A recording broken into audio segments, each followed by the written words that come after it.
Welcome to our channel. Today we how to authorize connecting Capital One to Vanguard. Quick tutorial step by step clearly. Start by opening your web browser.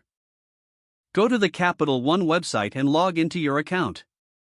Once logged in, navigate to the account settings. Look for the Connected Accounts or Linked Accounts section. Click on the option to add a new linked account. Select Vanguard from the list of available financial institutions. You will be prompted to enter your Vanguard login credentials. Input your Vanguard username and password. Be sure to double-check for any typos before proceeding. After entering your credentials, click on the Connect or Authorize button. You may need to answer security questions or complete two-factor authentication. Follow any additional prompts provided on the screen. Once authorized, Capital One will confirm the successful connection.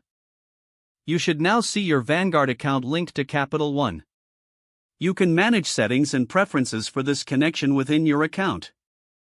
This process allows you to easily track and manage your investments alongside your banking activities. Always ensure your information is up to date for security purposes.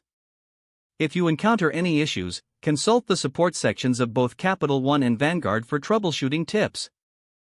Your accounts are now connected and ready for use. If the page does not load, refresh the browser or try again in a private or incognito window. Make sure you are using the correct email address, then retype it carefully to avoid small typos. If your password is not accepted, use the reset option and create a new strong password you can remember.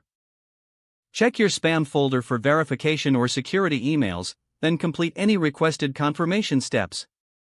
Enable two-factor authentication if available to improve account security and reduce unauthorized access risk. After signing in, review your profile details so your contact information and settings are accurate and current. If you see an error message, note it down and try again after restarting your device and internet connection. Log out when you finish, especially on shared devices, to keep your account and payment information secure. If the page does not load, refresh the browser or try again in a private or incognito window. Don't forget to like this video and subscribe to our channel for more step-by-step tech guides.